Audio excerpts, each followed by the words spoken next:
প্ৰথমতে ফেচবুকত লগ পাইছিলোঁ এনেকৈ মেছেজ কৰিলোঁ তাৰপিছত কথা পাতিলোঁ কেইদিনমান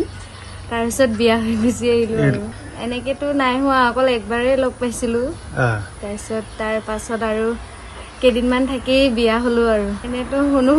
এনেকৈ দেখা নাই তাৰ পাছত গম পালোঁ আৰু এনেকৈ বুলিকে মৰমেই আৰু মানে মনটো ভাল হ'লে হ'ল এনেকৈ তাৰ মানে এনেকৈ চাই অহা নাই আৰু যে তাৰ এনেকৈ খোজকাঢ়িব নোৱাৰে বা কিবা এনেকৈ বুলি মই একো ভাবাই নাই মানে মৰমটো থাকিলেই হ'ল মই যিমানখিনি পাৰোঁ এইবিলাক কৰি দিওঁ মাও হেল্প কৰে ময়ো বনাই দিওঁ যোনটো পাৰোঁ নোৱাৰাটো নিজে কৰে বাৰু মাও কৰি দিয়ে আধা আধি আমাৰ প্ৰেম আৰম্ভ হৈছিলে ছ'চিয়েল মিডিয়াত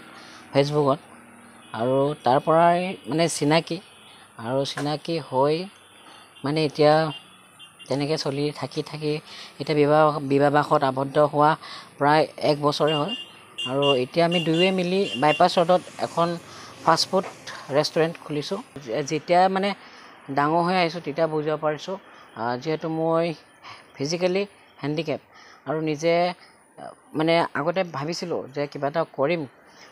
মা দেউতা থকালৈকেতো বিন্দাছ খাম বিন্দাছ হৈ থাকিব পাৰিম কিন্তু মা দেউতা যদি নাথাকে মই কেনেধৰণে নিজৰ ভৰিত নিজে থিয় হ'ব পাৰিম তো সেই ভাবি মানে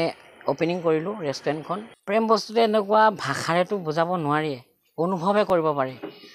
আৰু প্ৰেম মানে হৈছে বিশ্বাস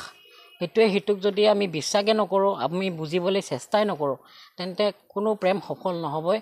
আৰু সেয়ে বিশ্বাস থাকিব লাগে প্ৰেমত আৰু যে অকল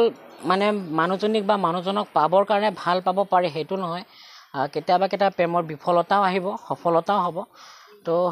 মোৰ ভাগ্যত ভগৱানে লিখি দিছে তাইক তো মোৰ নিজৰ হৈ গ'ল মানে এতিয়া বৰ্তমান তো তাইক পাইছোঁ ভগৱানৰ ইচ্ছাত মই সেই বুলি ভাবোঁ